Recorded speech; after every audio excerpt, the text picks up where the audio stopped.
ফের shoot out, এবার কালনায় মাথায় পরপর 2টি গুলি করে দুষ্কৃতীরা। ঘটনাস্থলে মৃত্যু হয় হুগলির চুঁচুড়ার এক ব্যক্তির। কয়েক মাস ধরে হুগলির চুঁচুড়া থেকে জল ও লিচুর ব্যবসার কারণে কাজে আসতে রাজা রাতের বেলায় দোকানে বসে ভাত খাওয়ার সময় কয়েকজন ব্যক্তি এসে গুলি করে খুন করেছে। ঘটনাটি কান্না স্টেশন সংলগ্ন কান্নার নিউ মধুবন এলাকায়। প্রাথমিকভাবে জানা গিয়েছে মৃতের নাম রাজা, তার বাড়ি হুগলির চুঁচুড়া এলাকায়। কান্না স্টেশন সংলগ্ন 4 নম্বর প্ল্যাটফর্মের নিচে স্বপন মাঝি নামে এক ব্যক্তির দোকান রয়েছে। সেই দোকানে সে গত 2-2.5 মাস আগে কাজে যোগ দেয়। ওই দোকানে চা ও পানীয় জল সহ অন্যান্য জিনিস বিক্রি করত। সোমবার আনুমানিক রাত 10টা নাগাদ রাজা নামের ওই ব্যক্তি ভাত খাচ্ছিলেন। সেই সময় বাইকে করে এসে খুব কাছ থেকে তার মাথায় দুষ্কৃতীরা গুলি চালায়। দুষ্কৃতীরা ঘটনাস্থলেই তার মৃত্যু হয়। খবর পেয়ে ঘটনাস্থলে ছুটে আসে কান্না থানার পুলিশ ও কান্না জিআরপি। ঘটনাটা হয়েছে আমি প্রথম কথা হচ্ছে আমরা নিজে কেউ ছিলাম না। আমি একটা রিলেটিভের বাড়িতে গেছিলাম, আমার নিমন্ত্রণ ছিল জন্মদিনে। আমি ওখানে গেছিলাম, তো আমি পাড়ার ছেলেপেলে বা লোকজন আমাকে ফোন করে একটা কথা বললো যে পাড়াতে এরকম একটা ওপেন এসে মার্ডার শুট করে দিয়েছে। আমি তো এসে জিনিস দেখলাম যে ছেলেটা মানে শুট হয়েছে বা শুয়ে মানে স্পট ডেট হয়ে গেছে। তো আমি ওখানটা এসে দেখলাম, ভেতর ঢুকে দেখলাম এই ছেলেটাকে আমরা 2-2.5 মাস ধরে আমাদের নিয়মধুগুলো দেখছি। এইখানে স্বপন মাঝির দোকানে জল বা লিচু মানে হকারি করে, আমি যতদূর জানি উনি হকারি করে। তো আমরা দেখেছি, আমাদের রাস্তাঘাটে দেখা হলে ভাই কেমন আছো, হাই হ্যালো এরকম করতো, ঠিক আছে, এটুকুই আমরা জানি। এর বাইরে কিছু জানি না, কোথা থেকে এসছে কি বৃত্তান্ত কিছুই জানি না।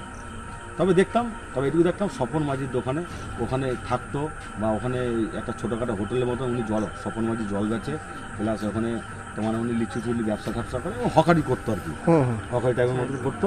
চায়ের দোকান ছিল, চাটা খেত বা ওখানে থাকতো, এই পর্যন্ত আমরা দেখেছি। তবে এখন এই শুনে আমরা সত্যি কথা বলতে আমাদের এত বড় হয়েছি, কোনোদিন এই পাড়াতে এমন ঘটনা দেখিনি, আমরা তাজ্জব হয়ে গেছি। আর এই স্বপন মাঝির দোকানে এরকম বহু লোক আসে, কিন্তু এরকম কে আসছে না আসছে আমরা সঠিক তো কিছু জানি না, হতেই পারে ওনার রিলেটিভ বা আত্মীয়। কিন্তু এর মধ্যে যে এমন ঘটনা ঘটে গেল, আমরা খুব চিন্তায় আছি যে কি কারণে হলো। খুনটা কি মানে কুপিয়ে হয়েছে নাকি মানে না ওই স্পট এসে তোমার মেশিন দিয়ে পুরো শুট করে দিয়েছে মাথায় যখন শুট করে তখন আমি এলাকায় আমি তো ছিলাম না। কি হয়েছে কি হয়েছে, খুনটা কি করে হয়েছে আমি যখন ছিলাম না, আমি যেটুকু এখানকার লোকের থেকে শুনলাম, তাতে শুনলাম যে ওইখানে তোমার হচ্ছে মাথায় 2টো গুলি করেছে। তাতে আশেপাশের লোক দুজন আওয়াজ পেয়েছে, এমনকি ওরা 2টো মোটরসাইকেল নিয়ে এসেছিল। যখন আসে তখন এখান থেকে যখন বেরিয়ে যায়, তখন আমাদের পাড়ার লোকজন চোর ডাকাত বলে চেঁচাতে যাচ্ছিল। তখন ওরা ফাঁকা একটা গুলি করে ওরা বেরিয়ে যায়। কেউ আমরা ধরতে পারিনি, বা আমাদের ছেলেপেলে যদি কেউ থাকতো পাড়ার বা পাড়ার প্রতিবেশী কেউ যদি থাকতো, তাহলে ওখানে গেলে একটা বিপদ অন্য ঘটে যেতে পারতো। কিন্তু এটা ঠিক, আমি স্বপন মাঝির সাথে কথা বললাম, উনি আমাকে একটা কথা বললো, ওনার বাড়ি হচ্ছে চুঁচুড়া, ওনার ডাক নাম হচ্ছে রাজা। ওনার টাইটেলটাও সঠিক আমরা এখনও জানতে পারিনি। তবে আমার মনে হয় যেটুকু জানে স্বপন মাঝি জানতে পারে, তবে আমার কিছু এই বিষয়ে কিছু জানা নেই। কি কারণে খুন মনে হয়, কী কারণে বলতে সেটা আমরা বলতে পারবো না। তবে 2-2.5 মাস ধরে আমাদের নির্মধুবনে আমি লোকটাকে দেখছি। আমি এই লোকসভা নির্বাচনের আগে থেকে আমি লোকটাকে দেখছি, রাস্তাঘাটে দেখা হলে সবার সাথে যেরকম ভাই বাজারের মতন মেশে হাই হ্যালো করতো, ভাই কেমন আছো, এই পর্যন্ত। এই বাইরে আমি কিছু বলতে পারবো না, আমি কিছু দেখিও নি। কি নাম দাদা আপনার? আমার নাম হচ্ছে বিশ্বজিৎ মণ্ডল। আমি এই নির্মধুবন গ্রামের। কোথায় কোথায় গুলি মেরেছে দেখেছেন আপনি? আমি ভেতর ঢুকেছি, এখন পুলিশ ব্যাপারটা পুরো ঘিরে ফেলেছে। তো আমি গিয়ে দেখলাম যে ওর মাথায় গুলি করেছে। আমার কাছে ছবিও আছে, আমি ছবি তুলে নিয়ে এসেছি।